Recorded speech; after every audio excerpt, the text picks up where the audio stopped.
Hello and welcome to the League of Women Voters of Champaign County, our first 2020 candidate forum.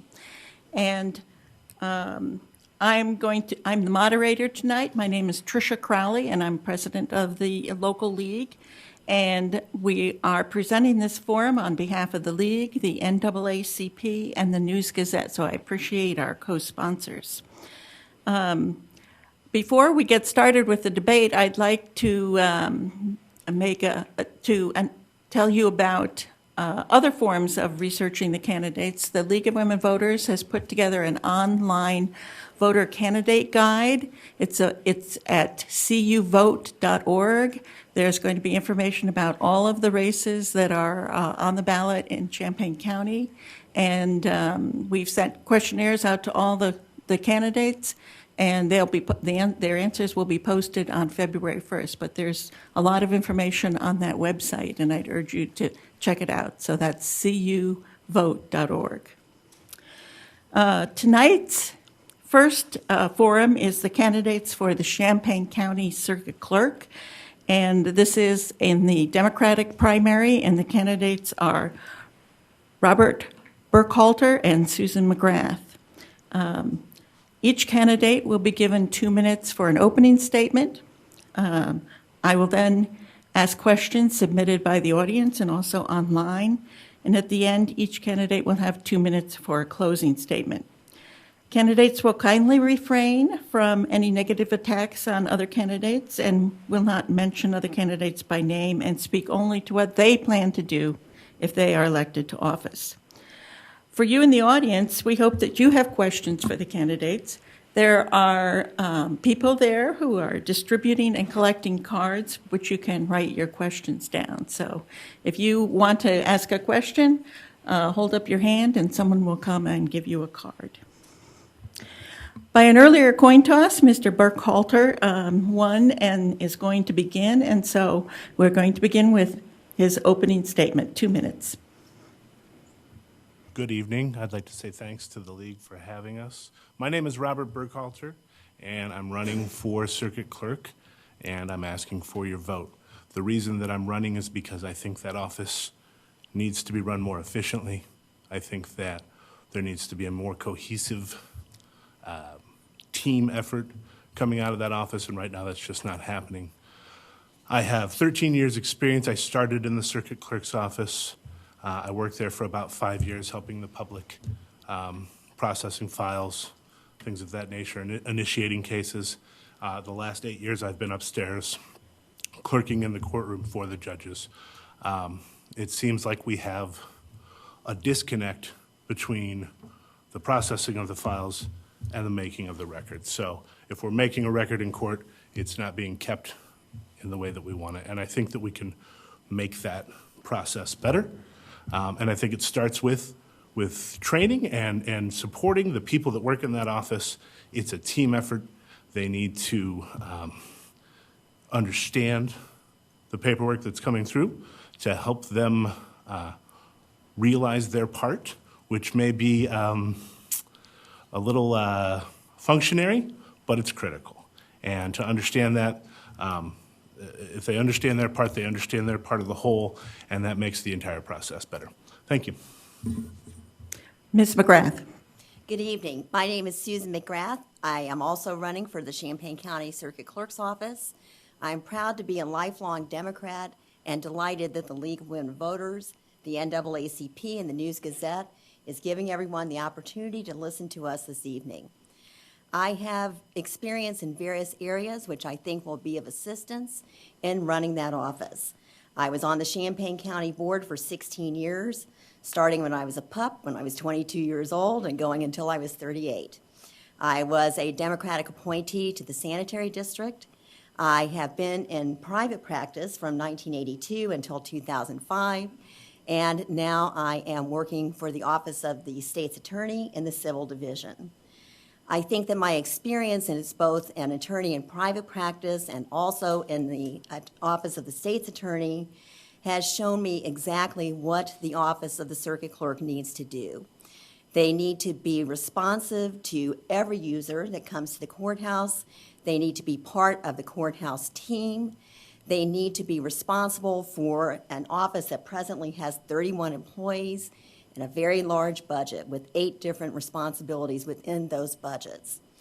There is definitely a lack of leadership within the office now, and I think that my training and experience, both as an attorney, in my practice, and also in the various organizations that I'm proud to be a part of as an officer and leader in those organizations, does make me a good candidate for this position.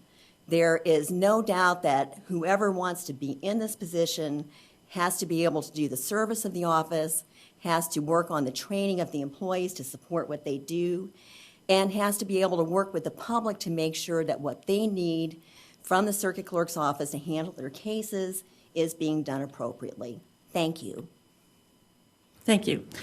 We'll alternate asking the questions, first one and then the other. And so, Ms. McGrath, if you'll go first, could you describe in some detail what the circuit clerk's office does, because it may not be known to everybody? That's hard to do in a moment, but I will say there are a lot of different functions the circuit clerk handles, and the first one is they're the first face that people see when they come into the courthouse as you walk up the steps. They are the people that you go to file your case, to find out what's going on about your case, to pay a fee if you have a traffic ticket, to get a passport, to work with the jury commission. They are the keepers of the records of everything that happens in the courthouse. And that's important not just for appeals, but also to make sure that every case has the record that it should have. And as we move into electronic filing and paperless courtrooms, the accuracy of those records is extremely important. Mr. Burkhalter? I think, yeah, the first thing is that the Champaign County Circuit Clerk is the keeper of the court records, and those records need to be kept fastidiously. There are a lot of other functions. They receipt fees and fines, send out letters for payments on Secretary of State letters and things regarding driver's licenses, notices for court hearings. They're in charge of the jury commission, as Susan said. There's a lot of functions that happen through the circuit clerk's office, but the most important thing to me is record keeping. And as we move into electronic filing and as technology becomes more and more part of our life, I think that we have to make sure that the staff is trained and that they are able to keep accurate and functional records, because these are people's lives. Okay. Mr. Burkhalter, what is the major issue facing the office, and how would you handle it? Training. And I would handle it by, I do this every day. All day long, I work with the records, I work with the courts, I work with the judges. The judges are very clear about how they want us to keep the records, and that needs to be translated down, filtered down through the staff. I think one of the things that they don't understand is what happens in court. And so I can bring that experience of what happens in a courtroom to the record-keeping function and help them understand that what they're doing isn't just pushing a piece of paper into this file or pushing a piece of paper into that file. It is an instrument that has a legal consequence, and it's critical that it gets in the right place the first time and stays there. Thanks. Ms. McGrath? Access to justice is only meaningful if the record of what you're doing in court is a good one. And I find many times that people are frustrated when they're in the courtroom when things aren't there that they need in order for their case to go forward. And one of the things that is most important in that office is the training of the staff, to let them know the importance of what they are doing, but also to give them the confidence to be able to do all the jobs within the office. And that requires cross-training as well. And in order for people to have confidence that the clerk's office is handling their records appropriately, everyone in the office needs to know what all the functions are and to be able to perform all of them. And I find that our excellent staff in that office now is feeling that they are not supported or appreciated for what they do. And I think leadership at the top is necessary for those functions to be done in the way that they should be. And I see Linda Frank in the audience, and I can tell you from her that she was there every day to make sure that things were being done in the way that they should be. Okay, thank you. Next question, Ms. McGrath. The clerks in the courtrooms are employed by the judges. In most counties, they're employed by the circuit clerk. What is your opinion about what the best way to work is and why? That has been a bone of contention between the circuit clerk's office and the judges, I'm sorry to say. And I think that goes to the point that everyone in the courthouse needs to work together as a team. I think the judges have to feel comfortable that the clerks are going to be handled in a way that makes the courtrooms operate. And I want to work with them to ensure that if such a function is transferred to the clerk's office, that they can feel comfortable that what they need, what their clerks are doing in the courtroom in terms of recording what goes on and their responsibilities is being done in the way that they see fit. I know that in a lot of counties that those offices are combined, those functions are combined.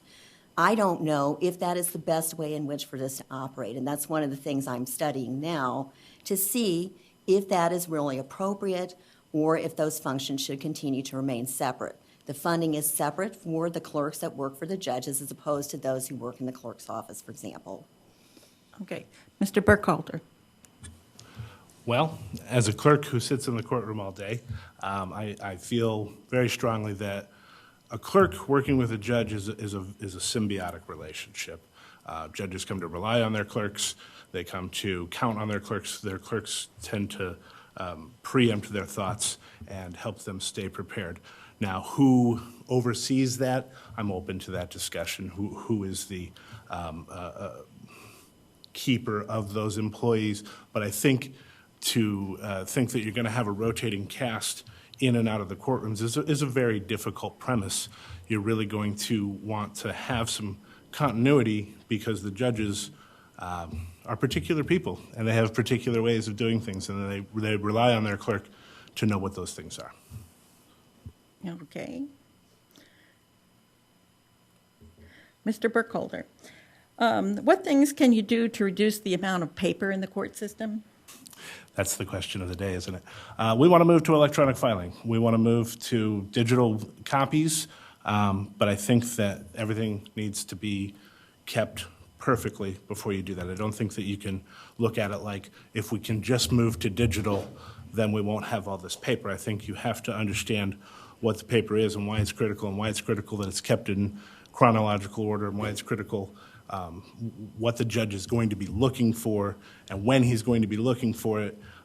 So I think that it starts with getting the paper record right, and then you can transition seamlessly to a digital record. Okay, Ms. McGrath?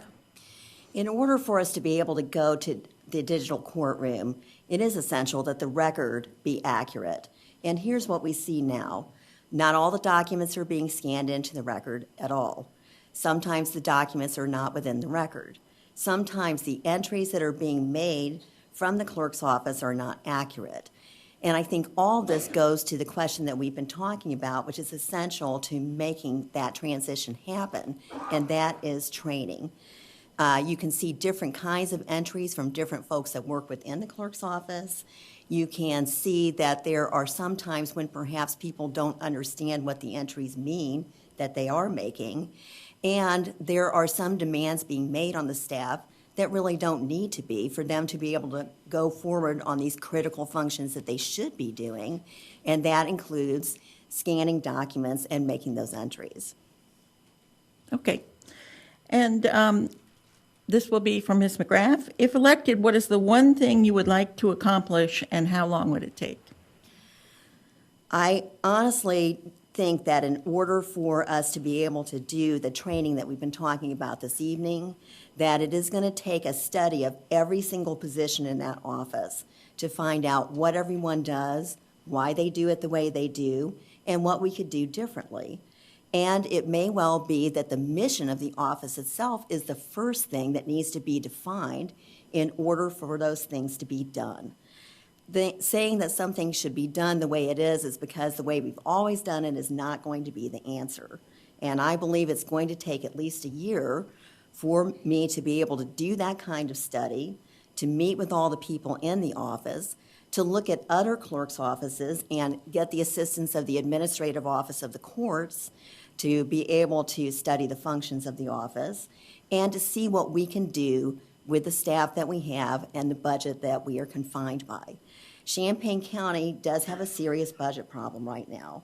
And in order for us to be able to carry on what we need to do, we have to work within our means. Okay. Mr. Burkhalter? Could you repeat the question for me? If elected, what is the one thing you would like to accomplish and how long would it take? Training the staff. It keeps coming back to that. I want to create a cohesive unit where the staff feels like they are a part of the court staff, that they are a part of what's happening in the courtroom.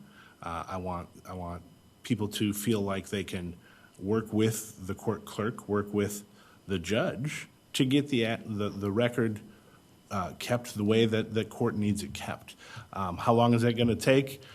It's probably going to take some untraining and some retraining, and I think a year is probably a safe bet as a place to start.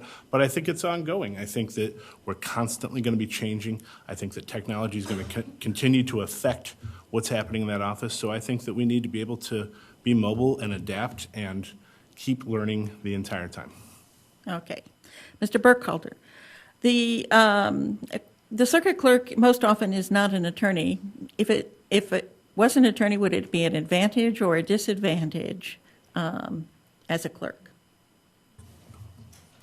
I guess if I'm being completely honest, I don't see how it would be a disadvantage. But I do think that it's not a requirement to be an attorney, and there's a lot of perfunctory work that perhaps an attorney is better qualified to do more specialized work, like try a case in court or practice in a different way. There's a lot of functionary things that don't require, and that's one of the great things about the clerk's office is that it is a great place for entry-level people to come in and to work and to get a nice job that has benefits and a pension, and that's important to the people that work there. And I understand that because that's the background that I came from. So is it a disadvantage? No. Is it a requirement? Absolutely not. And I think that there's an advantage to being someone who came up through the ranks and has seen every step of the process the entire time. Ms. McGrath? When I first started as an attorney in 1982, then Circuit Clerk Betty Mallow, followed by Betty Smith, were two of the people that helped train me, I think, to be a better attorney and to understand the functions of the courthouse. And I'll never forget their kindness and what they did to help me in that regard. But I think that it's clear now that the office needs a professional, somebody who really does understand what the law says, what the needs of the people are who use the courthouse, can handle the needs of administration as well as training of staff, and who understands what the functions and duties of the office are that can help move us along to where we should be and where we aren't right now. Okay. Ms. McGrath, the county jail average population has decreased 30% from 249 to 169 in the past 7 years. But the downtown jail is in bad shape and the satellite jail needs work. A proposal to spend $47 million on this is being considered, even though we can expect the jail population to decrease with new state Supreme Court policies. What, in your position, would do you feel should be done from the point of view of your position? The jail is definitely an issue that requires all of us to work together in order to address those issues. It was an issue when I was on the county board starting in 1978 when the legislature said, oh, you guys are going to handle all the misdemeanors now, immediately making our jail overcrowded.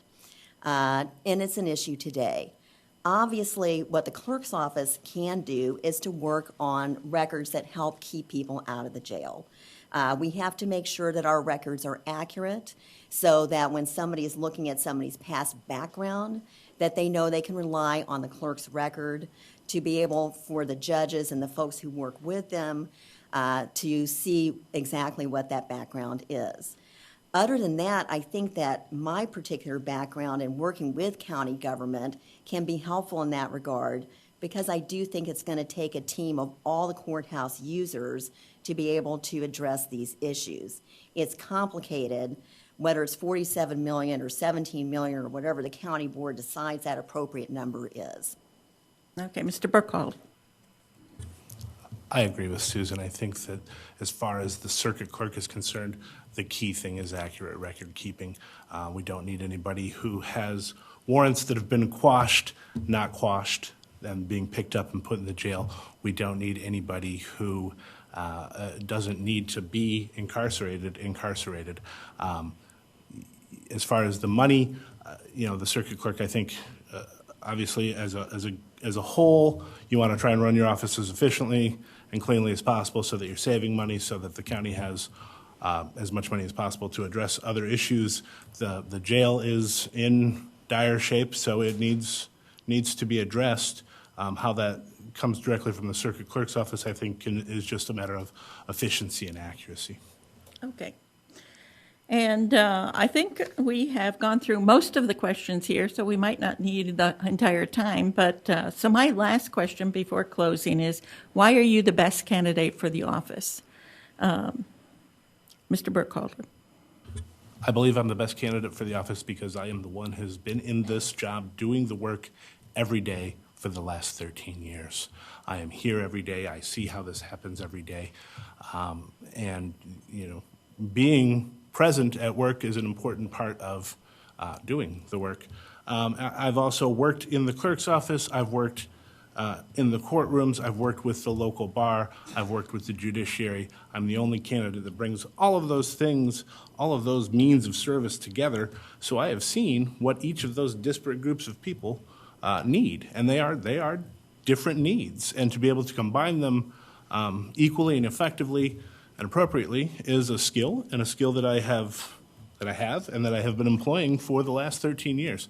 So I believe I am the best candidate because I have the experience doing the work that needs to be done. Thank you. Ms. McGrath? I feel that I'm the best candidate because of education and training, and also because I really care about what the function of this office can do.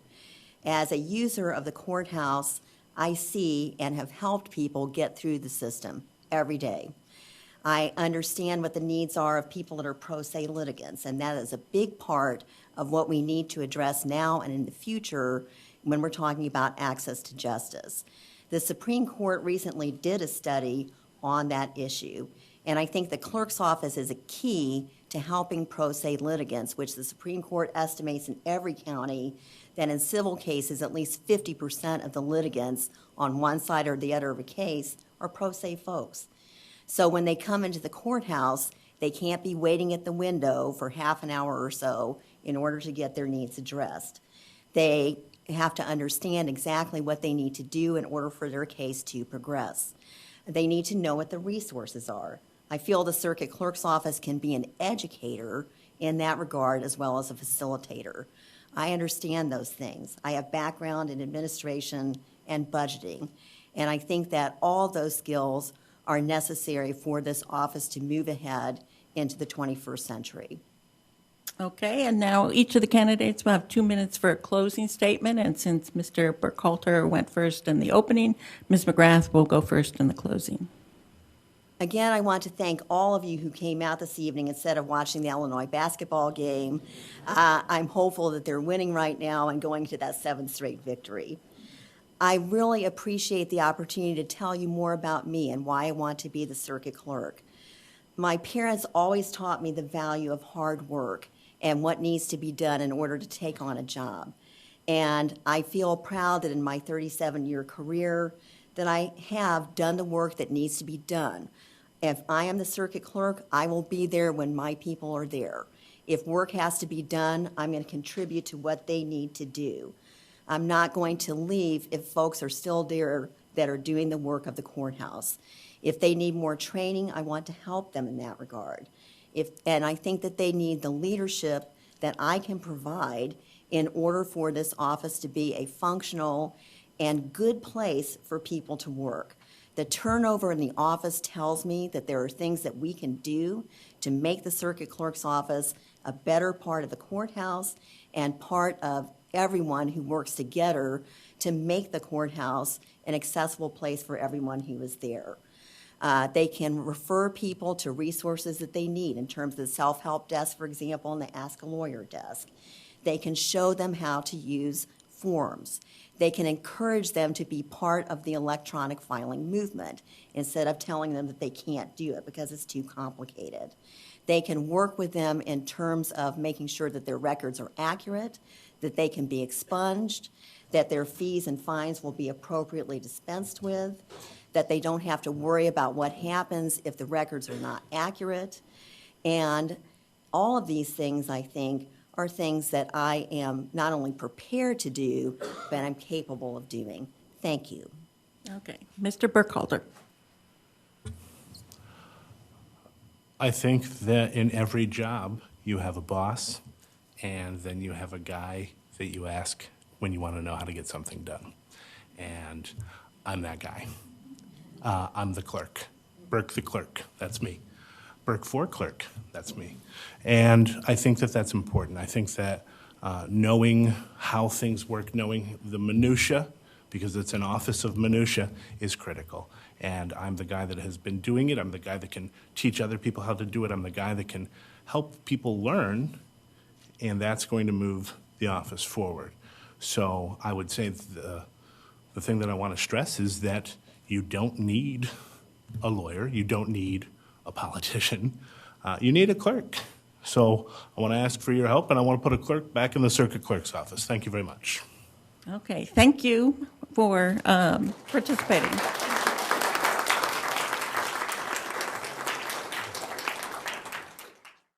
Again, I'm Trisha Crowley on behalf of the League of Women Voters of Champaign County, and the League is co-sponsoring this forum along with the NAACP and the News-Gazette, and we really thank our co-sponsors.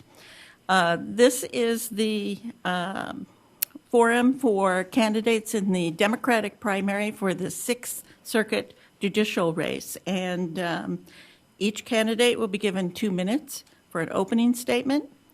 And then I'll ask questions submitted by the audience, and each candidate will have a minute to answer these questions. And at the end, again, 2 minutes for a closing statement. Candidates will kindly refrain from any negative attacks on other candidates, not mention other candidates by name, and will speak only to what they plan to do if elected to office. For our audience, we hope that if you have questions, you can get the attention of one of our ushers, and we have cards, write the question, and we will attempt to get it answered.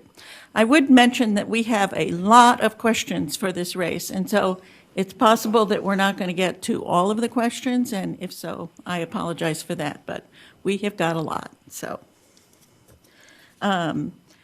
we're going to start with Ms. Wyman, so would you like to start your opening statement? My name is Ruth Wyman, and I'm running for Circuit Judge. Is your It isn't. Thank you, and they showed me before. Thank you. My name is Ruth Wyman, and I am running for Circuit Judge. I've been in this community for more than 25 years, and my husband Juan and I are raising our daughter Anna here. I came to Champaign-Urbana to study at the University of Illinois and received both my undergraduate and my law degrees here at the university. I have been licensed to practice law here in Champaign County for 15 years and have a general practice, working on all issues that come before a circuit judge, everything from felony jury trials, misdemeanor cases, traffic, family law, orders of protection, landlord-tenant, small claims cases, and juvenile abuse and neglect cases. I served on the Urbana City Council for 8 years, winning re-election after the first 4-year term. I've been active in this community for more than 25 years as well, through volunteer work in the schools, with groups like Champaign County Healthcare Consumers and other not-for-profit organizations, and currently serve on the Champaign-Urbana Tenant Union Board, the steering committee in Champaign County for the American Civil Liberties Union, and am president of the Urbana Free Library Foundation. I'm fluent in Spanish and am one of the only Spanish-speaking attorneys in town. Several years ago, I noticed an increasing number of Spanish-speaking immigrants approaching me in the mall, coming to my office, asking me, ¿Tú eres la abogada Ruth? Tengo preguntas, ¿me puedes ayudar? And so I would help them, but realize there's a need to help and have a central place where non-English speaking immigrants could go. So I worked with the New American Welcome Center and helped start a free legal clinic for immigrants where I continue to volunteer every month. I donate about 1,000 hours of free legal help each year for low-income individuals and organizations that need help and can't afford it. I'm running for circuit judge to make the legal system a justice system and make sure that everyone's voice is heard. Thank you. Mr. Lozar? Thank you so much. Good evening, everyone. My name is Troy Lozar. I want to thank everyone for letting me participate tonight. This is actually really gratifying, seeing all the faces out there and seeing so many people so interested in this race. I'm particularly interested myself because I'm a Champaign County native. I'm about as native as you can get, I think, here. I grew up here. I was born here. I went to Bottenfield Elementary. I went to University High School. Went to the U of I for undergrad and took dual degrees there. I left for law school and got my feet wet prosecuting it for the Special Assistant United States Attorney's Office out in Phoenix and Tucson, Arizona, and also working as a state's attorney and deputy county attorney out there before I came back with my wife. So we're raising our children here now, and I've been in this community again because this is home. And because this is home, I am passionate and dedicated to this community.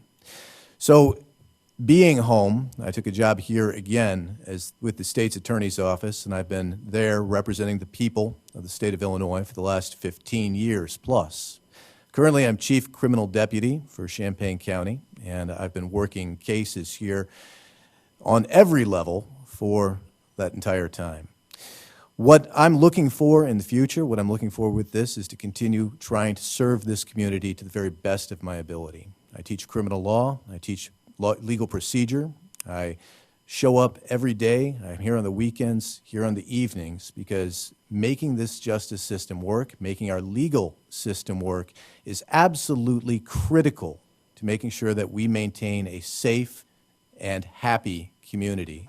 We talk about the 3 pillars of community and the 3 pillars of government. None of them is more important than any of the others, but they're all absolutely critical, and it is absolutely critical that we have the right people in the right positions for these jobs. Thank you. Thank you. Ms. Sullivan? Good evening. My name is Ramona Sullivan. It says it is. Okay. You might want to speak a little closer to the microphone.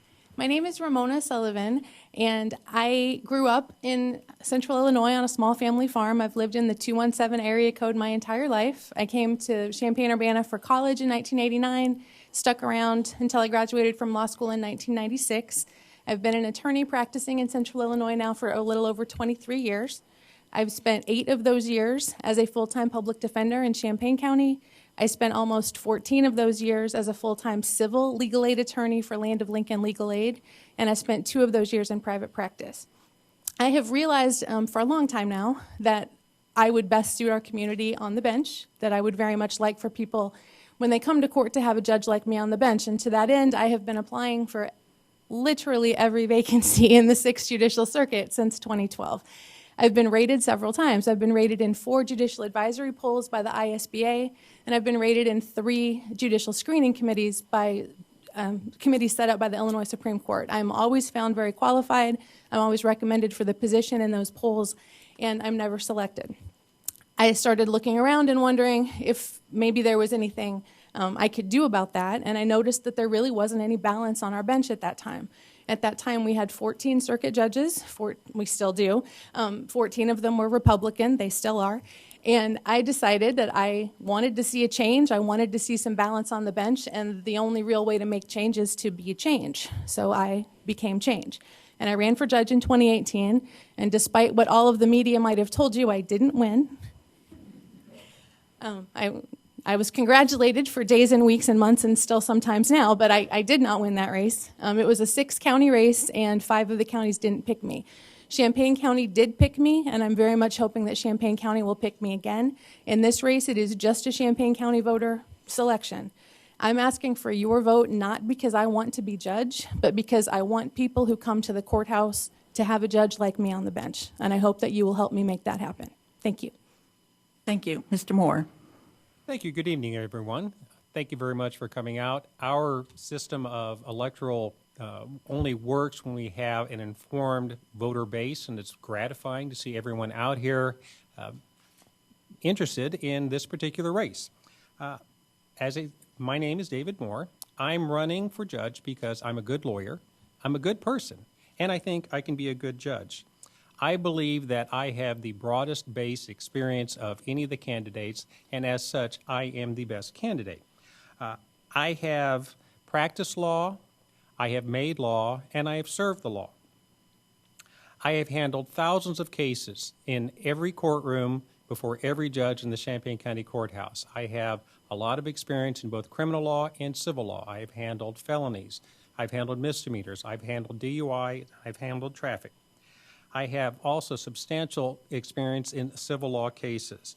I have handled small claims, landlord-tenant, probate, wills, trusts, estates, mortgage foreclosure, mechanics liens, family law, divorce, custody, juvenile adjudication, domestic violence, orders of protection, stalking, no contact, civil negligence, products liability, medical malpractice, legal malpractice, railroad litigation, motor vehicle litigation, common carrier litigation, dram shop, premises liability, and catastrophic, complex, multi-party personal injury litigation. I have made law that other lawyers in this state follow. I have one significant Illinois Supreme Court decision in premises liability. I also have 14 appellate court decisions. My peers have designated me as a distinguished member of the bar with high ethical standards. I've also been designated a 2018 and 2020 Illinois leading lawyer. I believe that as a result of my experience, I should be a circuit judge. Thank you. We're going to start with a few questions about experience, and if it doesn't take you a minute to answer the whole thing, that'll be fine. So, Ms. Wyman, what areas of law do you have a significant amount of experience? I think the most significant experience I have is in family law, which I've been practicing for 15 years, everything including divorce, what used to be called custody, now called parental allocation.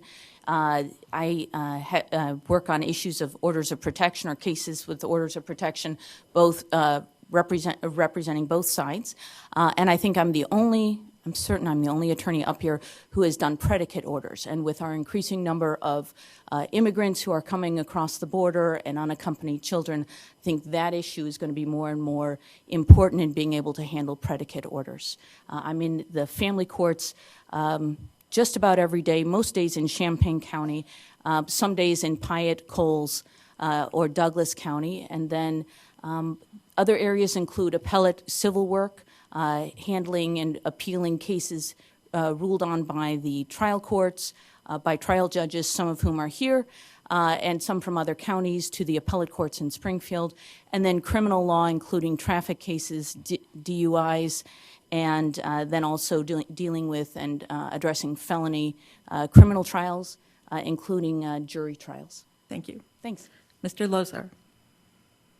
Well, if we head back more than 22 years, I started out kind of cutting my teeth in a legal clinic in Portland, Oregon. So I started out working with the folks who needed the help the most, and that was gratifying, to say the least. By the time I moved down to Arizona and started a career there, I worked largely both in beginning misdemeanors, felonies, and then running the juvenile department there. And making sure kids get a fair start and a fair shake has been one of the most important things that I think I've ever managed to do in my career. I spent time as a private attorney as well. I had a civil practice for several years, and I did a vast array of things there, ranging from business, tort, transactional, real estate, etc. I think you're going to have a hard time finding any of the candidates up here who are going to admit to a particular deficit in what we've done in the past. If I had a focus, I'd say it's criminal law. That's what I've been doing, like I said, for the last 15 years exclusively for this county. But when I say exclusively, it's not just that. The state's attorney's office works not just in a criminal side. We also have a civil side. And as a manager, part of that office, I participate in those decisions as well. So I think, like everyone here, you're going to find I have a broad base of experience. Thank you. Thank you. Ms. Sullivan. I also have a broad base of experience. I don't know anything about railroad law yet, although if that case comes into my courtroom, I promise I will figure it out and handle it appropriately. As a public defender, I don't just have experience with, I've been fully immersed in a lot of different things. I've been fully immersed in criminal law, seeing hundreds and thousands of people who are accused of crimes who are adults. I've been fully immersed in delinquency law, helping hundreds and hundreds of children who are accused of crimes, but they're not yet 18 years of old, so it's a delinquency case as opposed to a criminal case. I've been fully immersed in abuse and neglect, representing parents who have been accused of abuse and neglect and their children have been taken away. I've been fully immersed in all the things that a public defender's office does, which is thousands and thousands of things every year. We're incredibly busy, and we don't just get experience with something, we get fully immersed in it. At Land of Lincoln, in civil legal aid, I was also fully immersed in domestic violence and family law and custody, landlord-tenant, all the things that happen to you generally also happen to you if you don't have money. And so I've handled all of those kinds of cases for the past 23 years. Thank you. Thank you. Mr. Moore. Thank you. I did not anticipate the first question when I was going, when I was preparing my remarks. So I'm not going to repeat myself with regards to the areas of the law that I have substantial experience in. I do consider myself a courtroom lawyer. I am in court nearly every day, as I said, in every courtroom before every judge in that courthouse. I consider myself, in essence, a birth-to-grave lawyer. I'm a family lawyer, and that is an inclusive term. If you have a problem, come see me. If I can't handle the problem, then I will refer you to someone else. And it took me 10 years to be able to say, I don't know. And I will either follow up with, I will find out, or I will refer you to someone who can. So I think that's a critical skill to know your limitations. I have handled, as I said, many areas of the law. I'm comfortable in many areas of the law, and I think I have a pretty good reputation as a result of it. Thank you. Thank you. Okay, we'll start with Mr. Lozar. How many trials have you handled, and how many of them have been jury trials? I don't know how many. I stopped keeping track after 60, 70, 80. I over the years, and I'm counting felony trials. I don't know. I've spent probably as much time in the courtroom as I spend out of it.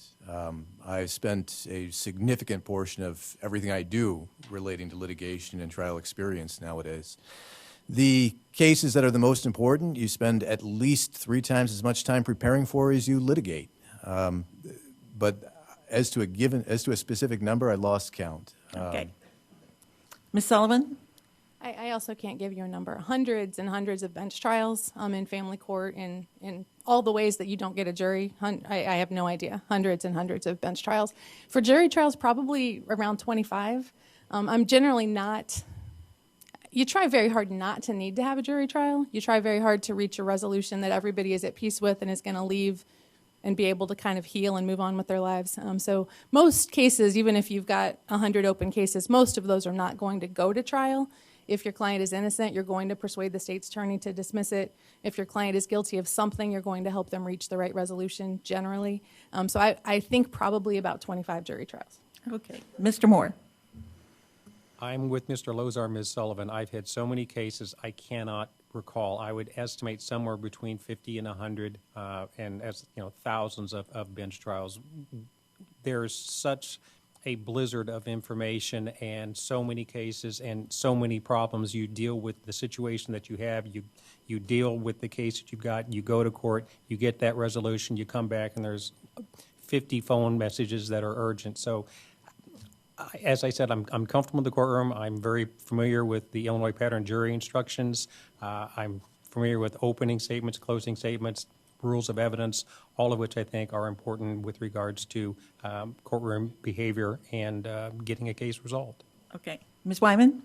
I think I've had probably, well, if you include all the family law trials, which are generally not finished in 1 day or even 2 or 3 days, but spread out, and I think over 100 trials in total.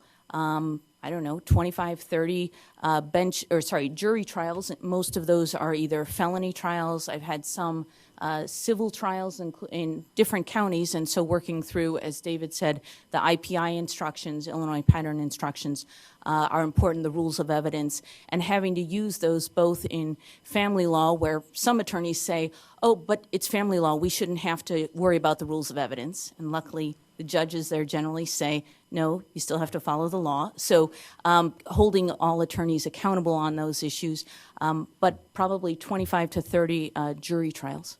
Okay, thank you.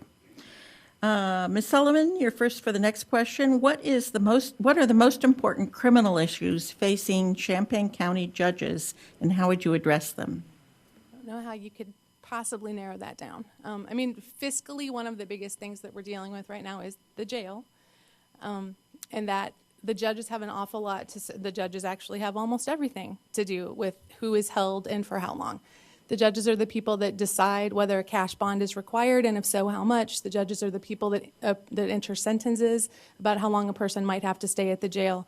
The judges can approve or reject creative kinds of sentencing, like work release or home confinement or things like that. So the judges have an awful lot of power in who's sitting in the jail and for how long. I suppose that is one of our biggest issues fiscally.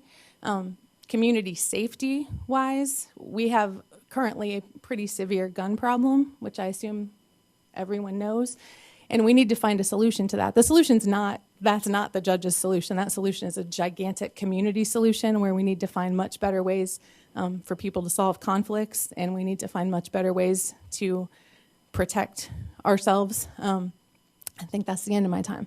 Okay. Mr. Moore. What was the question, please?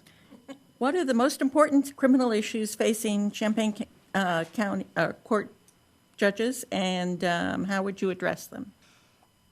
I think the most important criminal issue really has to deal with criminal defendants. What do you do with a particular criminal defendant that appears in front of you?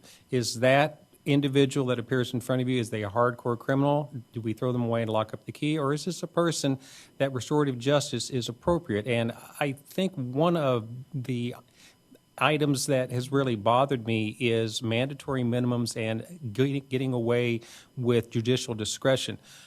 Judges are trained to deal with the law and the evidence and the people in front of them. It's really easy catch slogan to say, be tough on crime. Well, tough on crime has had a devastating effect on so many families. Judges need to have the discretion to impose an appropriate sentence. Okay. Ms. Wyman? I think there are three main issues. First is pretrial detention and cash bonds, and the effect that cash bonds and requiring those in pretrial detention when people have the constitutional presumption of innocence, whether they should have to have a cash bond required, and if so, at what amount, especially when they are low income, and how those affect family separation issues, sentencing, and the judicial discretion in sentencing. Mr. Lozar and I had a jury trial last summer where the sentencing range was 5 years to 60 years. And so that range and looking at mitigating circumstances, I think, and circumstances in aggravation are important. And finally, scheduling. There are trials, and I know this in front of family court, especially where people are waiting to have their cases heard, and justice delayed is justice denied. So how we can work and take care of those. In my private practice, I come to work early, I stay late, I work at night, I work on the weekends, and if elected circuit judge, I'll have that same practice. Thank you. Mr. Lozar? So I've only got a minute, right? All right. So what I see, and this is tragic, what I think is twofold of where we've got the biggest toll being taken in our community. One is gun violence. It's right up there. My second biggest issue is where is that gun violence coming from? I can't count the number of cases I've tried over the last 15 years that have related to some person taking a firearm and hurting someone else. And the toll is on both sides. We've got someone who gets shot, oftentimes dead, and the toll on their community, on their family, on their personal circle is devastating. We've also got the person who frequently made a foolish mistake, a tragic, devastating, and dearly costly mistake. And the toll on them, on their family, and on their circle is also a very real toll.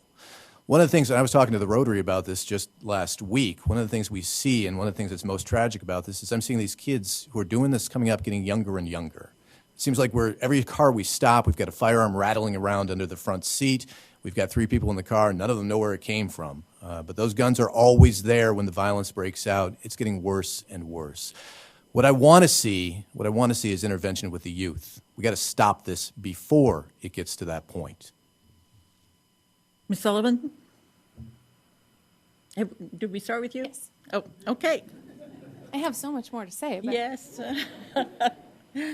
Mr. Moore, What are the most important civil issues facing the judiciary, and how would you address them?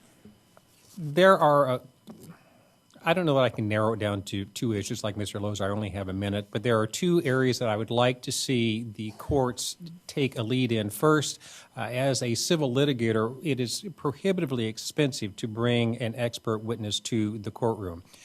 You have to fly them in, for example, if you got an expert from Chicago or San Diego. In today's day and age, I would like to see our courts explore video conferencing and video testimony. It's easier on the litigants, it's less expensive, and I don't see any reason why we can't do it. Secondly, I would like to see the bench, in association with Land of Lincoln and the College of Law, develop a program where law students can represent victims of domestic violence and order protection proceedings. So many of these people are unrepresented. When I worked for the Legal Service Organization in Indiana, we had a mentorship program, and it was so beneficial, and the people who were victims of domestic violence were so happy to have any type of representation. Okay, thank you. Ms. Wyman? Thank you.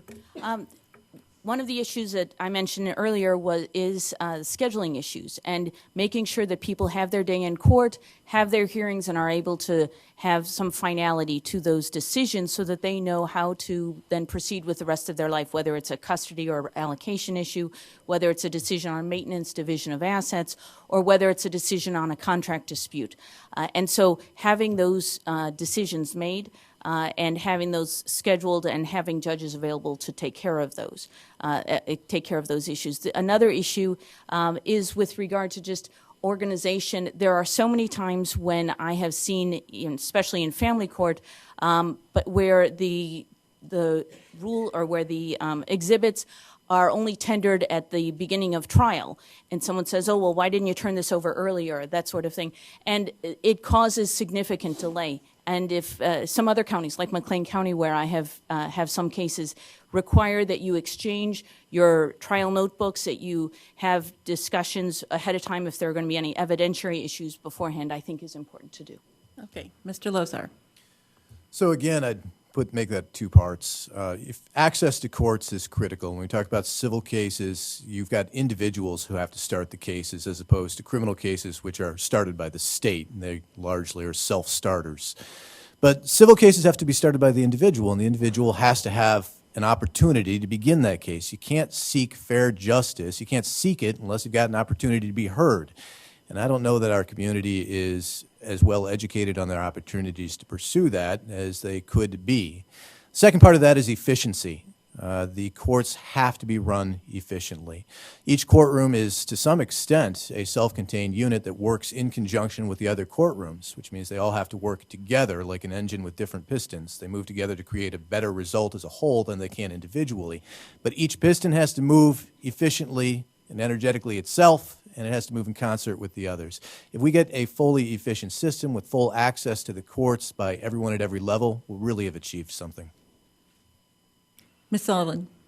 So I spent, the 14 years that I spent with Land of Lincoln Legal Aid were pretty much devoted to exactly this question. And I spent a lot of time working very hard to try to set up self-help centers throughout all the counties in Illinois so that people, even if you can't access an attorney, you can still have access to information. We do have in Champaign County and in most counties now a self-help center that at least provides forms so you can find the magic words, so you know what paperwork you need to file and how and when. And it's not advice and it's not ideal, but it's certainly much better than nothing. I also spent a lot of time helping to set up pro bono networks, helping to recruit attorneys to do pro bono services, setting up systems where we recognize those attorneys who are doing pro bono work. And I've been very instrumental in doing that my entire career. As I hinted at earlier, I'm currently fully immersed in a caseload at the Public Defender's Office, so those things are not currently on my radar right now. I'm focused on delinquency hearings. But I did spend 14 years working on that, and I would absolutely jump right back in. And well, I do still work on that actually now with a couple of committees that I started. But it's very important that people have access to justice. Mr. Moore. Oh, okay. I'm not keeping track of you guys very well, am I? The next question, Ms. Wyman. If elected, will you perform same-sex marriages? Of course. Mr. Lozar? Yes. Ms. Sullivan? I can't believe this is a question. Yes. Mr. Moore? Absolutely. Okay.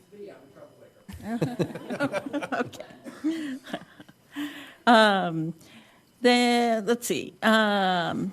Next question, we'll start with Mr. Lozar. What would be missing from our local bench if you were not elected judge? That's real similar to, why are you the best candidate, I suppose. When you're looking at a judge, you're looking at somebody who needs to bring a wealth of experience as well as various characteristics to the job. And so you're looking for an individual who catalyzes together a great number of different characteristics. I think I have those characteristics. I'm a local and I love this community and I'm passionate about keeping it safe and healthy and happy. I've got decades of experience in the legal field. I'm committed to making this the best place we can. I've got experience, like all of these candidates, I think. I've got experience in a wide range and a background that makes me well-suited for it. And I have to say that I believe one of the most critical things as a judge you bring to that bench is temperament. I listen to people. I've gone to court holding the hands of so many children, so many victims, so many people who need to be heard, that I want to keep doing that. I want to keep listening, and I want to help people get the right result. Ms. Sullivan? Lots of people that come to the courthouse are currently or have been for a long time single parents. Lots and lots and lots of people that we see in the courthouse are single parents. I was widowed very young when my oldest son was about to turn 5 and I was about to deliver our second child. And I spent the next 10 years of my life being a single widowed mother, raising 2 small, tiny, couldn't get any smaller children all by myself. And I relate to people who are in very hard times. I've lived exactly that life. I've been in those shoes. I understand how hard it is to get yourself and your children where they have to be without any other support. And those are the people that we see all day in court. Those are the people that we see struggling because their child is sick. They can't get to a court date unless they're going to leave their child with some stranger because they can't take the child to school and they can't bring the child to court. And there's just a very constant crisis for people who are living that life. There aren't any judges that we have currently who are living that life, and I believe we very much need that perspective on the bench. We need people who understand the people who are coming to court every day. Mr. Moore? Thank you. I think what would be missing if I was not the person chosen, first off, I'd like to say that all the candidates up here are all good people. I've worked with all of them. I trust them. And I think that when you're dealing with judges, I agree with Mr. Lozar. Knowledge, skill, judgment, and demeanor are all very important. If you're a brilliant lawyer but a bad person, you're not going to be a good judge. And I started my remarks by saying I'm a good lawyer and a good person. I think both of those go hand in hand. I also have a broad range of experience, and I think that those skills I said are important. And that's it. Thanks. Thanks. Ms. Wyman? Thank you. Different from any of the other candidates for judge here in Champaign County, I think I have been the most involved in the entire community in all different areas of the community. I have volunteered and worked with different organizations for more than 25 years, whether it's in the schools, with different advocacy organizations and volunteer organizations, and continue to serve with various organizations, advocacy and not-for-profit organizations, even today. I'm familiar with the issues facing all of the different areas of our community. I'm the only candidate who is fluent in Spanish, and if elected will be the only judge in Champaign County, and I think in the entire 6th Judicial Circuit, who is fluent in Spanish. And I've represented immigrants who speak Spanish as their second language because their first language is Chu or Canjobal. And so I've worked with them. I've worked with organizations like the New Immigration Law Clinic in making sure that these immigrants are represented by someone who understands their needs. And so I think that's what would be missing if I'm not elected. Okay, thank you. Ms. Sullivan, what are some examples of injustice that you have observed in the courtroom, and how would you have handled them differently? This is very delicate because I work at the courthouse. And so what I think of as injustice is obviously not necessarily what the people who had the power in that situation thought of as injustice, or it wouldn't have happened. I think it is injustice if you bring your baby to court and you're told you can't appear with this baby, you have to leave. Maybe there'll be a warrant, maybe there won't, but there certainly won't be any court proceeding that day. And I think that's an injustice. I think the court should should meet you where you are. I think the court should be a place that serves the community, not a place that demands that the community serve it. I think it's an injustice if you're a couple minutes late for court because the bus that you rely on was late and you're not allowed into the courtroom and there is or isn't a warrant, but either way, your case isn't resolved because you weren't there on time through no fault of your own. I think that's an injustice. I truly believe that the court should always intentionally be in the business of serving the public. Thank you. Mr. Moore? I think that a court's primary responsibility is to do substantial justice between the parties. As such, it is the court's responsibility to keep an open mind until the evidence is concluded. And there are cases when people will forget their court date or they will be late to court. And then as a result, they don't get their case heard. They are shut out. So then they're required to come back to court and say, I missed the bus or I was sick. And the real injustice is when judges say, too bad, so sad, you lose, I'm not going to consider it. That is the wrong attitude that a court should have. We should resolve cases on their merits. Thank you. Ms. Wyman? Thank you. I think that the main injustice is what we see when people do not have access to attorneys. And so the attorney, if an attorney fails to show up for a court hearing, often there is a call or an email out, or another attorney will call that attorney and say, and I've done this several times when I've been in court, in courtroom G, and they call a case and the attorney isn't there. And so I call or text over to that attorney and say, did you forget about the hearing? Oh, shoot, I did. And so they rush over, and that's okay. But in various cases and various courtrooms, if a pro se litigant, that is someone without an attorney, forgets a court hearing again, they lose, they're defaulted, and it's very difficult to get a new hearing, especially if that person doesn't know, oh, I need to file a motion, a separate motion, or I need to do this or that. And so it's that lack of understanding that pro se litigants or someone who doesn't have access to an attorney suffers, and I think that's a real injustice. Okay. Mr. Lozar? Thank you. So the question was for examples of injustice that we've seen. And because we have an adversarial system where one side usually wins, which means, of course, the other side usually loses, it's kind of a relative question. I think I've walked out of so many courtrooms where one side feels an injustice has been done. That's the way the system says we have it, has worked. Now, beautifully, although somewhat rarely, we can come to a compromise where everyone walks out feeling like they won. More often, everybody walks out feeling like they might have lost a little something. The important thing, though, is the process, because the process we're going through is a process of providing a fair, just system in which to work through those disputes, where everybody can go, and whether or not they feel like they came out winners or losers, they feel like they were heard and they were treated fairly and appropriately. The injustices that I fear, the ones that I think are most critical to hurting our system, where people don't get in and get a fair shake. And I think as a judge, it is absolutely critical that you hear. Lacking doing that is the injustice. Okay. This is going to be the last question because we're running out of time, and I apologize. There are lots of questions left, but this is the constraint here.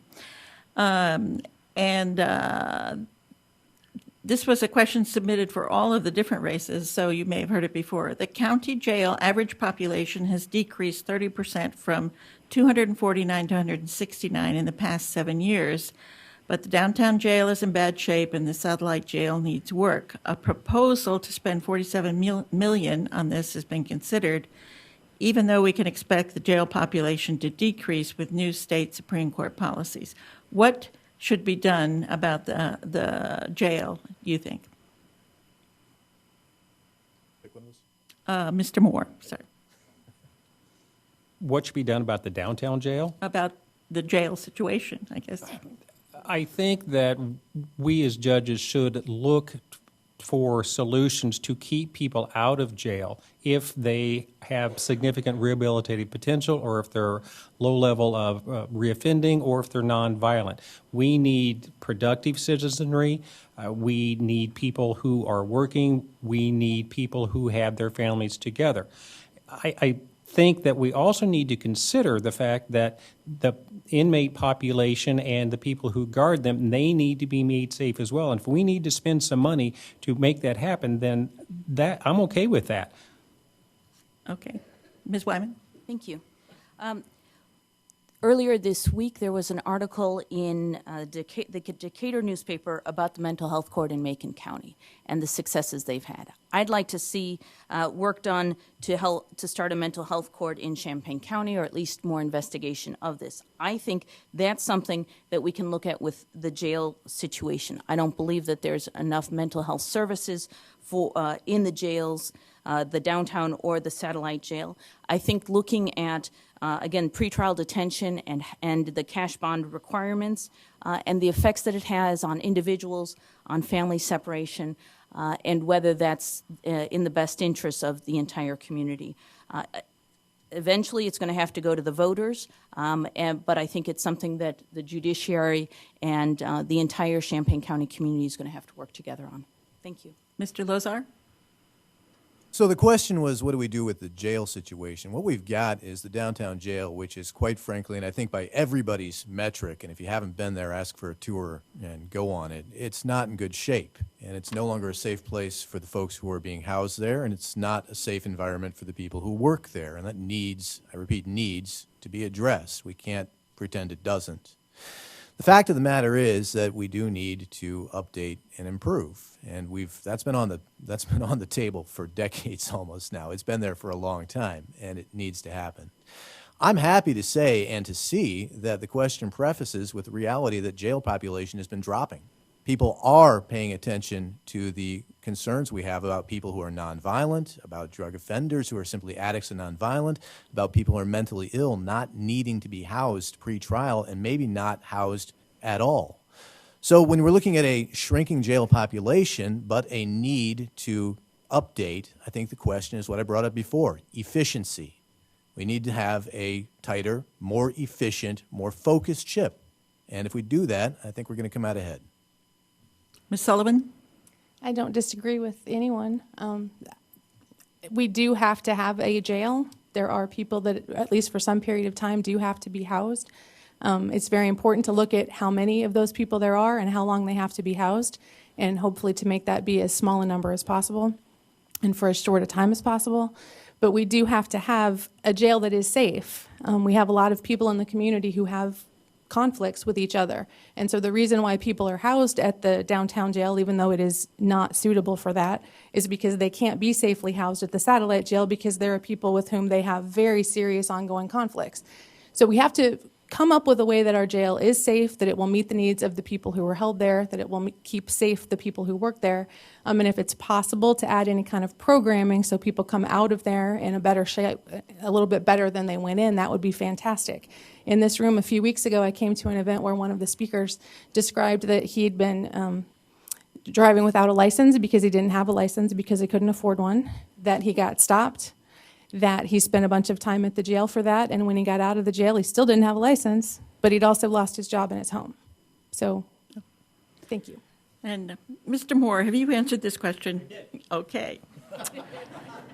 Now we're going to go to closing statements, and so you have 2 minutes, and we'll go in the same order. So, Ms. Wyman, you can start. Thank you. Thank you for letting me speak here tonight. A circuit judge has tremendous power, and with that power comes great responsibility. If I'm elected judge, I will encourage more pro bono representation by working with individuals and organizations to increase that level and make sure that more people's voices can be heard. I'll look more closely at pretrial detention issues, including the cash bond, and the disproportionate effect that that has on low-income individuals and their families. I'm concerned about the school-to-prison pipeline and want to look closer at community-based sentences and how to keep families together and keep our communities safe. As I mentioned earlier, I'm interested in the mental health court that Macon County has established and looking at possibilities of expanding that and starting that in Champaign County. These are among the issues that I'll be working for if I'm elected circuit judge. This past weekend, our campaign started to go door to door again and will continue doing so every weekend until the elections on Tuesday, March 17th. I've been moved by the tremendous amount of support in the community that has come out and worked with me on this campaign. We've more than 650 volunteers and have put up more than 400 yard signs in Champaign County. In our first weekend of door-to-door canvassing, our 16 volunteers knocked on more than 372 doors. If you agree with me that we need to take a closer look at these issues and encourage more pro bono representation so that low-income individuals, including undocumented immigrants, can get good legal representation, then I invite you to join us in making the legal system a justice system and making sure that everyone's voice is heard. Thank you. Mr. Lozar. Thank you. And thank you so much, everyone, for spending the time with us tonight and listening to us talk, which can't have been the best way you could possibly imagine spending your evening. I think all of us are probably moving towards some of the things that we think are current trends. I'm also, and have been for some period of time, in favor of having a mental health court. We've got a drug court, which is doing great things. We've got first offender and second chance programs, and we need to expand accessibility to justice for folks on the civil side as well. There's a lot of work to be done. We have a good system. We have a legislative, a judicial, and executive branches of governments, and they should be co-equal, and they're each extremely important. And so we can't neglect any one of them.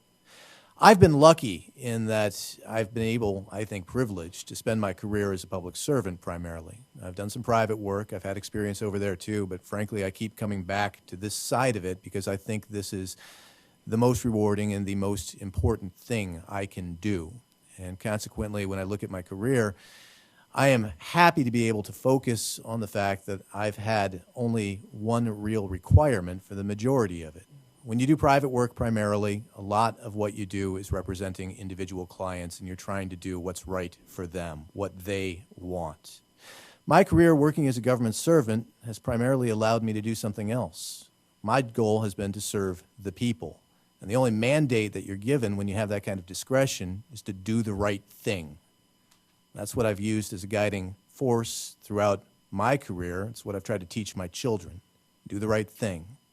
I think when we look at this job, and if we manage to do the right thing, we're going to find ourselves with a happier, safer, and better community. And that's what I want to bring to the bench. Ms. Sullivan. I again would like to thank you all for being here tonight. Choosing a judge is one of the most important things that voters can do, and I'm really happy that you want to be informed voters about that. I did bring, with my flyers in the back, I did bring information from my past polls, the past times that I've been rated in an objective way by people who are trying to determine whether somebody is fit for this job. And there will be a judicial advisory poll for this race. Unfortunately, the results of that won't come out until well after early voting has started. So if you do want to be an informed voter, I would just ask you to consider waiting until you get the results of that poll and making sure that you're using that information with all of the other information that you have. I have been rated 7 out of 7 times. I've been found to be quite qualified for this job. I am also, as you know, from the past 3 years that I've been trying this, the person who's willing to work the hardest to make this happen. I have been trying to do this now since 2012, and I've been running essentially since 2017. There is nobody else who is trying harder to make this happen. There's nobody else who will work harder for this community to try to improve our judicial system. As I've said repeatedly over the past 3 years, I am not running for judge because I want to be judge. I am running for judge because I'm in the courtroom all day, every day, and I have been for 20 years, and I want somebody like me on the bench. I want somebody like me on the bench for all of the people who come into the courtroom, for the lawyers, for the plaintiffs, for the defendants, for the witnesses, for the jurors, for the victims, for the family members. I want somebody who's patient, who has my temperament, who has my judgment, who has my perspective. I'm asking for you to help me make that happen in Champaign County, and I appreciate very much this opportunity. Thank you. Thank you. Mr. Moore. Thank you, everybody, for coming out tonight. In my opening remarks, I discussed my legal qualifications. To close, I'd like to discuss my personality and my personal qualifications. I was born and raised in Champaign County and have practiced exclusively in Champaign County and surrounding counties for the last 36 years. My father started in the Champaign County State's Attorney's Office before he established his own practice that I later joined. Having been raised in this county, I believe I can bring a local perspective to the bench, including common sense and common courtesy. I believe that these qualifications are critical in being a good judge. I pride myself in my dealings with opposing counsel and the courtroom. Opposing counsel is my adversary, it's not my enemy. When I come to court, I am prepared, I am on time, and I'm courteous to courtroom personnel. My priorities in this position are twofold. Number one, to be prepared when I take the bench, and secondly, and most importantly, to remain human. It is extraordinarily difficult to be a litigant, and extraordinarily difficult to step into the well. No one wants to be there. They're there because they have to be. Judges should keep in mind that these are real people with real problems. These cases have dominated their lives. They have waited weeks, months, or years to have their day in court. They are in a heightened state of anxiety, and they have not slept for many nights. This is a life-changing event for them. As judges, we owe it to them to get this decision right. Regardless of the ruling, someone is going to be disappointed. And they need to know that the reason that they lost was because the law and the evidence favored the other side, not because of some extraneous, non-judicial, non-evidentiary reason. When people leave the courtroom, they have a right to know what happened and why. I believe I can be that kind of judge. Thank you, and thank you all for coming tonight.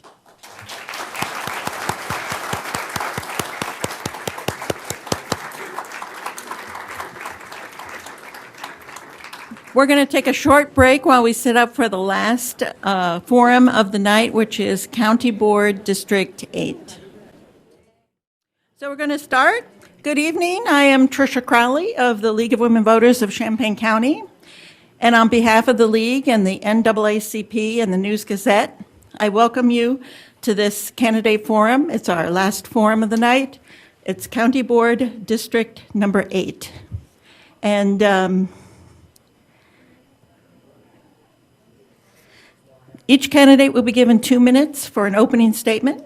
I'll ask them questions submitted by the audience, and candidates will have 1 minute to answer these questions.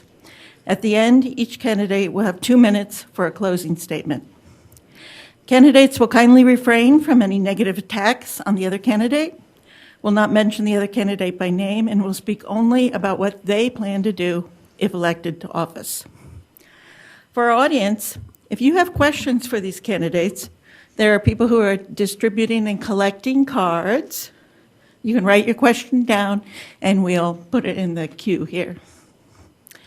By an earlier toss, Ms. Rodriguez is going first, so you want to start with your opening statement. Absolutely. Hi, my name is Emily Rodriguez. Before I begin, before I introduce myself, I just want to... Closer? Better? Okay. Is my time still going for that? Oh, my name is Emily Rodriguez, and before I introduce myself, I just want to briefly gush at the opportunity to speak before the NAACP and the League of Women Voters. It's a huge honor, and thank you again to Trisha and Peggy for moderating. I'm Emily Rodriguez. I am the progressive choice for Champaign County, County Board District 8. I'm an educator, I'm a graduate student, I'm a community organizer, and also a public servant. I hold leadership roles as the chair of the Citizen Police Review Subcommittee. I'm also an administrator with the grassroots group CU Indivisible. I am building a life in Champaign County. I've been putting down roots here for 5 years, and I don't intend to stop anytime soon.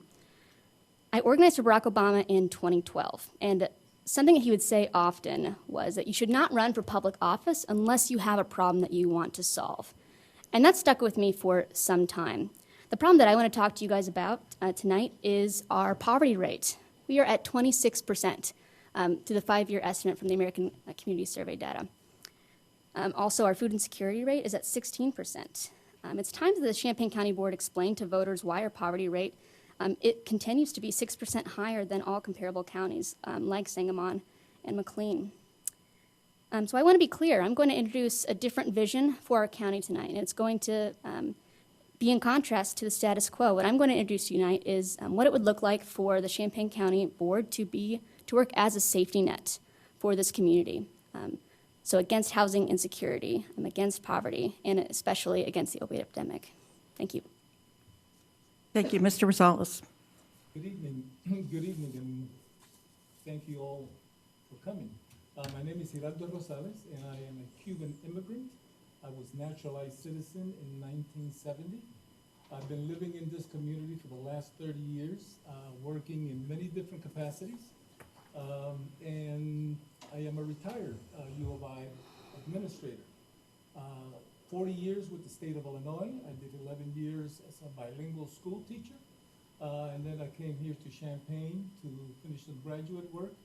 And I did 14 years as the director of La Casa Cultural Latina, working with the migrant community, working with the silent community, working with Latino-Latina studies, and working with La Casa for 14 years. After which I was promoted to assistant dean of students. I was the emergency dean on campus. I was the dean that woke up and got a phone call at 2:30 in the morning about students being comatose on Green Street. So I worked the campus on many different capacities on the emergency level. Mr. Rosales, we think your mic is not on. Is the green light lit? Green light is on. Then if you can move it a little closer to your mouth. Probando, probando, probando, testing, testing. You're not the light isn't on. Oh, shit. So I get another 2 minutes? That was not fair. You can start again. You can start again, yes. Well, I would like to thank the League of Women Voters for basically hosting this candidates forum. It brings back a familiar environment. I served on the Human Relations Commission, and I sat in this particular seat for about 5 years, working on social justice issues while I was on the Human Relations Commission. While I was there, I served as vice chair and chair. And then I mentioned it to Denise Kennedy Bell. Can you hear me? To Denise Kennedy Bell, why isn't the mayor listening to me? I'm his advisory group. I'm the chair of the Human Relations Commission. He says, well, you need to be on city council. So that's what I went ahead and did. I ran in the next election and wanted a seat at large on the city council of Champaign. We worked on Section 8, and we worked on many social issues of police, community, and we basically did a lot of stuff in 4 years that I was there. So I'm very familiar with the mic and this environment because I was here 9 years in this room. After which I moved on to Champaign County Board. And in Champaign County Board, I've been there 12 years, 2 years as vice chair, and now I'm on my second year as chair. I have served on all 6 committees of the county board, and I'm a negotiator, a collaborator, and you need to have patience when you work with the board. It's 22 members, and we can never agree on anything, on how to fix a pothole. So that's what I do at the county.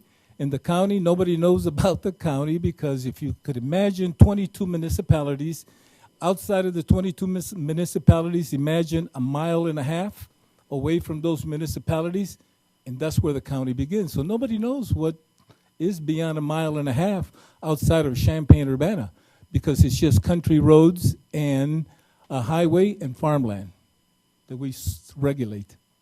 Okay. Which brings me to my first question. Because a lot of people do not know what county board district they live in, could you describe the geographical boundaries of County Board District 8? So in a general way, Ms. Rodriguez. So we have bits of campus. We also go all the way down to Prospect. So really we have a mix of single-family homes. We have rental units. It's really the best parts of Champaign County all into one single district. So CC 11 and 12, for example, that's the section that goes all the way to Prospect. But yes, we have the best portions of Champaign County. And let's see here, what else?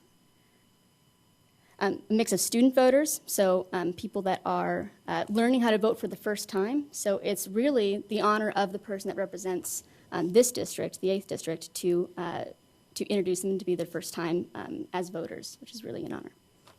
Mr. Rosales, you want to add anything to that? Yeah, if you could imagine our district looks like an 8. So one part of the 8, it runs from Vine all the way to almost Union, where she lives actually, to Union, one block before Springfield. And it runs all along Prospect Avenue to Neal. And then it runs from Neal south of University to Lincoln, and then from University to John Street. So it encompasses all of Campus Town, downtown Champaign, and part of the north end south of the railroad tracks. Okay, thank you. What services does the county provide to its people? And what services of those are directly under the supervision of the county board? And there's a third part. What services do the county board provide to the poor? So, Mr. Rosales, if you start. Can you repeat that question again? Sure. What services does the county provide to its residents? And which of those does the county board directly supervise?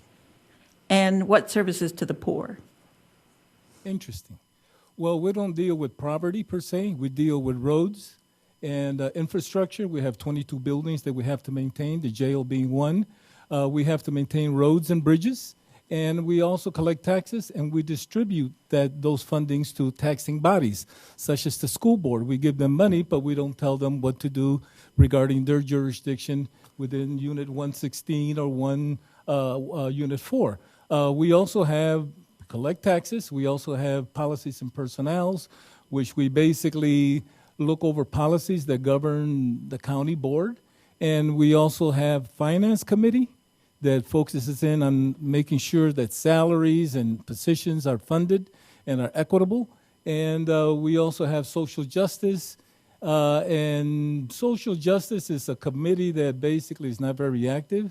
That's where all the social justice programs will come out. But what we do have is we have over 120 boards and commissions that the board has representation on, such as the mental health board, where they have $9 million to do programs. The county board doesn't do programs. Where the public health board, we give them millions of dollars as well to do public health initiatives, like we have the coronavirus now in the Okay. community. Thank you. And they're jumping in. I think your time is up, yes. Ms. Rodriguez. The county board is responsible for getting residents the basics. So that's affordable housing, that's public safety, and ensuring that we have vibrant neighborhoods, and also fair courts. So when neighbors get the basics, when our poverty rate is comparable to other counties in the state, it means the county board is doing its job. When it is not, it means that it's not doing its job. The response about poverty concerns in the county board troubles me. Our top concerns in surveys of our county, residents report that they are concerned most about access to mental health services, about substance abuse treatment centers, and about affordable child care. And I want to make it clear, these are concerns that voters decide. Voters decide what the tasks are of the county board. So if you look at other comparable counties, you see that they have very different responsibilities than what we do have in Champaign County. So again, it's important that we have people that are in office that have a vision for the county board, that are going to meet the needs of residents. But also the other thing that I want to add, I'm sorry, go ahead. Okay. Ms. Rodriguez, there's a new structure for the county board with an elected chief executive. And how would you describe what the chief executive does and how it relates to the county board? Well, the county board really sets the agenda. It sets the drumbeat. It's the county board, the county executive's position then to determine how to accomplish that. So the county executive oversees all of the major departments, and she's also in charge of appointments. But again, it's really the county board's job to set the pace for the county board. But again, I want to finish what I started my last question about poverty and why that's so important. So whenever we have a high poverty rate, the other thing that we need to be hearing is that our budget is then unstable, right? We are relying on the handful of taxpayers for the majority of our budget. That is a wildly irresponsible way to draft a budget. And so I look forward to talking more about my 5 different proposals that I believe would make our budget more responsible and our county more equitable. The rest of those are posted on emilyrodriguez.org. Okay, Mr. Rosales. And this was a question about the structure of the county board with a new county executive and the relationship between the county executive and the county board. Well, I could tell you that it has been impactful, meaning that the county board chair, what its responsibilities and duties were prior to me being appointed to that position, were two-thirds more than what I do today. The county board chair used to be in charge of over 120 appointments. I think I do a fraction of those. I think the payment for being county board chair has been reduced to 1/3. It used to be 30,000. Now it's just 10,000. But I used to do it voluntarily as sitting on the board anyway. And all the work that I do in social justice is volunteer work. So regarding the county exec, it's been sort of a tangle. We turn here and we turn there, but we try to do it in a homogeneous way that we're both working together. We don't want to show that there's negativity between the exec and the county board chair, so we assume those responsibilities and we work together collaboratively with both parties, which always has been very difficult. We got 9 Republican members and we have 13 Democrat members, and they could never agree on how to fix a pothole. Thank you. Mr. Rosales, the county jail average population has decreased 30% from 249 to 169 in the past 7 years, but the downtown jail is in bad shape and the satellite jail needs work. A proposal to spend $47 million on this has been considered, even though we expect jail population to decrease with new state Supreme Court policies. What is your position on the jail? The building at the downtown jail is hazardous. People are getting hurt. It is condemned. It is anti-American Disabilities Act. We're going to get fined if we don't do something immediately about it. There is blind spots in that building. Locks do not operate, so it's a safe health and safety issue. The vents have been closed because inmates tampered with the screws. There's no visibility to the outside because those vents has also been closed. The exterior walls have a coating of ice because they freeze. So we need to either raise that because it's too much money to fix, raise it, and then decide what we're going to do with the inmates inside that facilities. Ms. Rodriguez. I very much want to shrink not just the jail and the beds that are in the jail, but also our incarceration system as a whole. I think it's important to think about this as a constellation of public services that the county board is offering. So before 2022, what I would like to do is demolish the defunct downtown jail. As Mr. Rosales noted, it is irresponsible to house residents in that structure. People are no longer working on the roofs because it is unsafe to do so.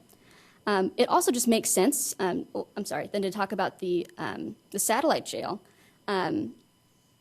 It makes sense to reduce those beds. So between 70 and 90% of those that are currently in jail are awaiting trial. That means that they are waiting to make bail. It makes no sense to hold these people in jail. Then they can go home and await trial. There's no reason to try somebody twice for the same crime. Thank you. And this, we'll start with Ms. Rodriguez. What are the most important issues facing your county board district, and how would you address them? I love this question. Actually, my district is one of the harder ones. I'm going to answer 2 different ways here. My district, District 8, is one of the ones that are harder hit by the opioid epidemic. Many deaths, but also deaths would be a short way of understanding the opioid epidemic. It's also overdoses and relapses. So I'm somebody who knows intimately the dread and terror of what it's like to have a loved one relapse and not know where that person is. And it is on the county board to make sure that there's access to substance treatment centers, but then also mental health resources. These are all areas that we can meet our residents' needs that are apart from the jail. Another issue that is really important to my district is community labor agreements. This is something that was passed over in 2015 that can really ease our poverty rate. These are collaborative agreements that start before a project begins that can make sure that workers are safe, that costs that maintain steady, and that work gets completed on time. So these are just 2 ways, or 2 issues that I think are really important to my district in particular. Thank you. Mr. Rosales. The way I look at it is the same thing that we have seen in Chicago, gentrification. You can see all the new buildings going up north of University Avenue. There's a lot of displacements of the poor, of the needy. There's a lot of displacement of the senior citizens.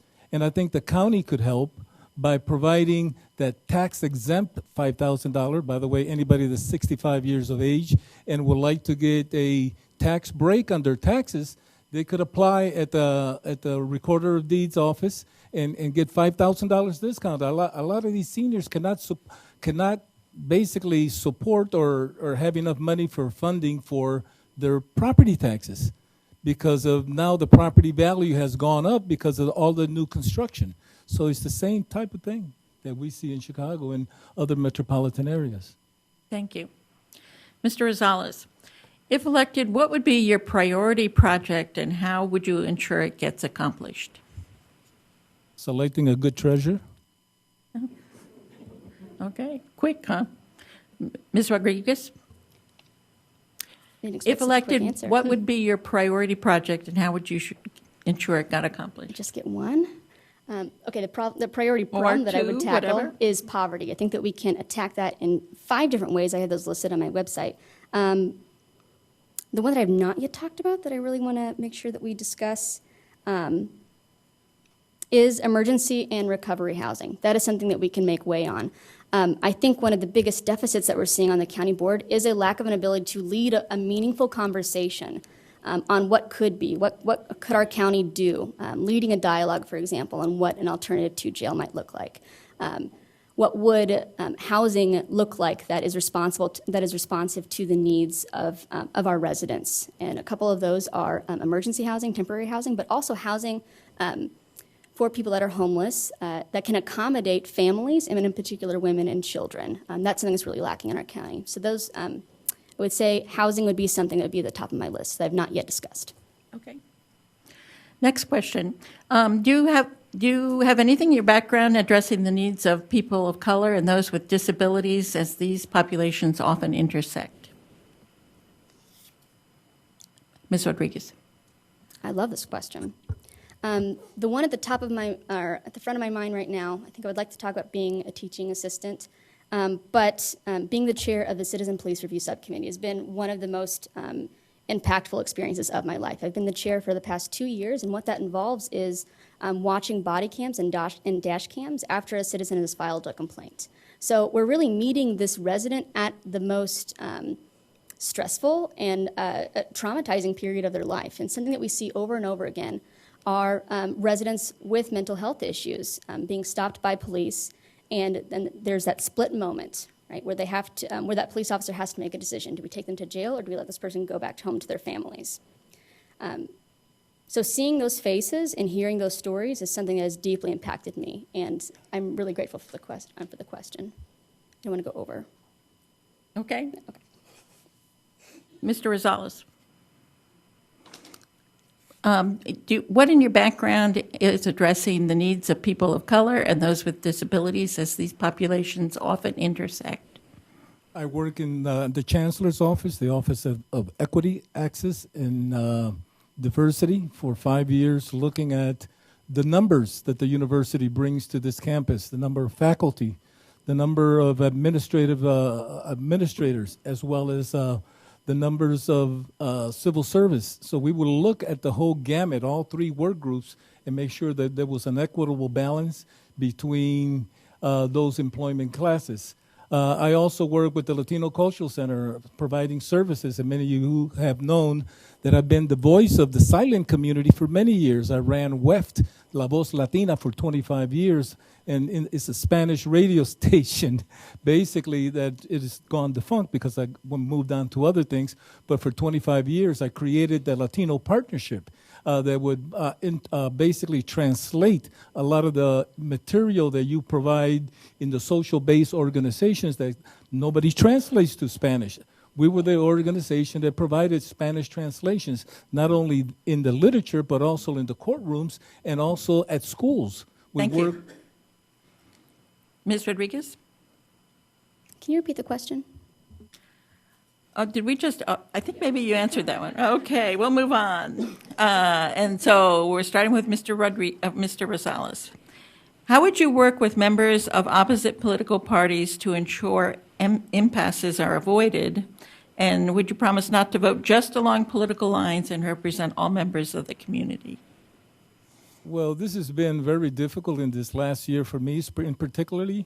When I left this chamber, city politics doesn't allow for partisan politics, and I think that's good politics because it doesn't allow politics to get in the way of resolving those problems that the city has.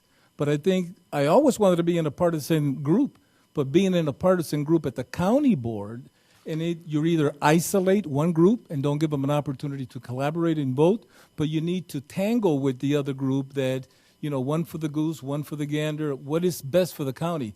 As a county board representative Democrat, I also represent those rural districts, and I'm their representative on the board. So we look at, how to best coordinate, cooperate, and we usually have two party representatives on every committee so that there could be some allegiance there and some discussion and conversation. Thank you. Ms. Rodriguez? This is such an important question.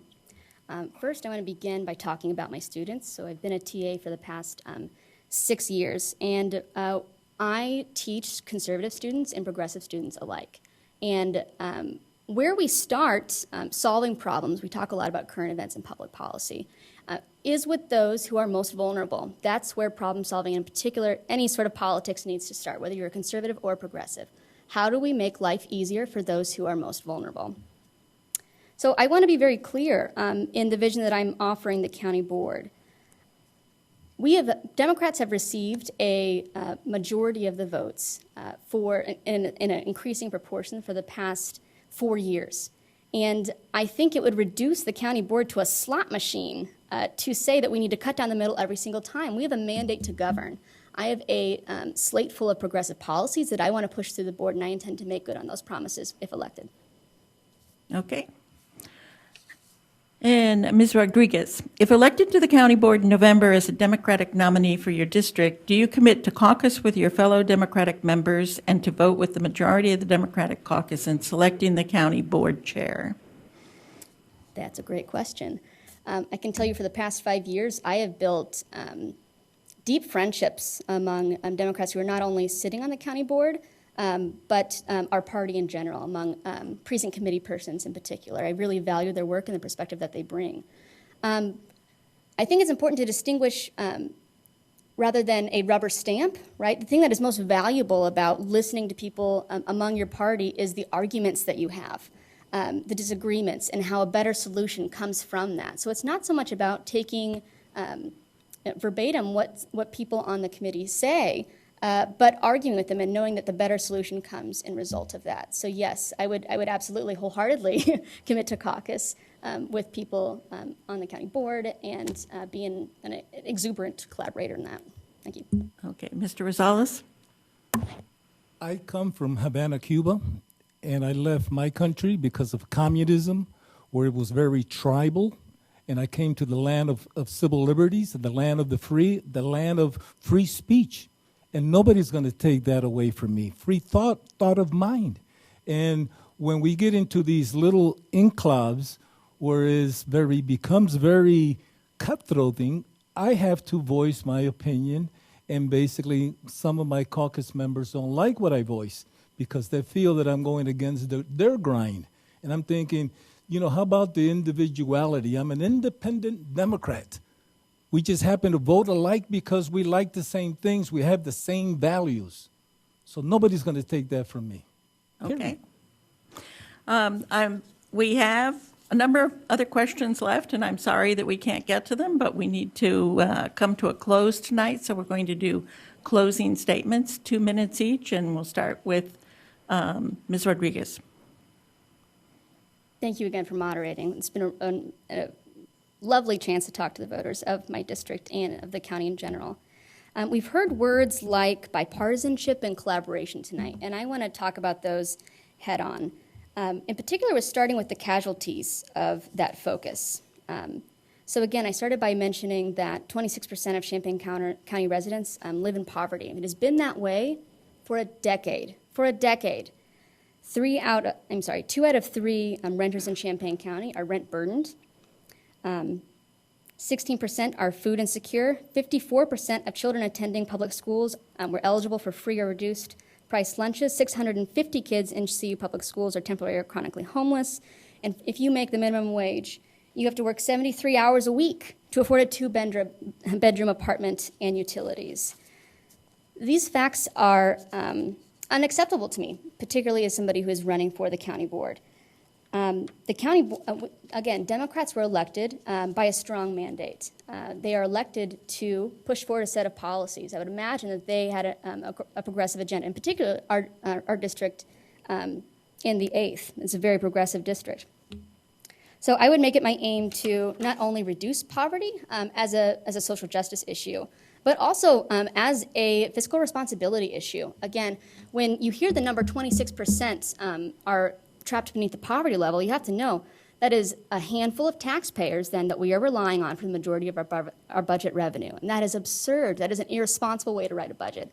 So we not only have a social responsibility to residents to lift them out of poverty, but we also have a fiscal responsibility to the taxpayers to expand our tax base and also stabilize our budget in the long run. Thank you. Mr. Rosales. You know, to me, this question is kind of humorous and funny because people think that we argue all the time as Democrats and Republicans on the county board. I would say 85, maybe 90% of the things that we vote on, we're in agreement with. It's just that 5 to 10% that's so contentious, that rouses us up so much that, you know, we're so attached to, that creates all of the vibration and gets the light. But we never discuss about the things we agree on because they pass with no problems. You know, there's a simple majority, there's a 15 majority as well, and those things we all agree on. We agree on more issues than we disagree on. So for me, it's a matter of getting over that hump and letting go some of those issues that are, you know, we get wrapped around the axle and sink our elbows and heels to the ground because we refuse to move forward. We refuse to let go. We don't trust that we're going to be able to be fair moving forward. So my essence is that we ought to focus on the positive. You know, there's too much negativity in this world. Okay, thank you for your debate, and that will end our sessions for this evening. Thank you for having me.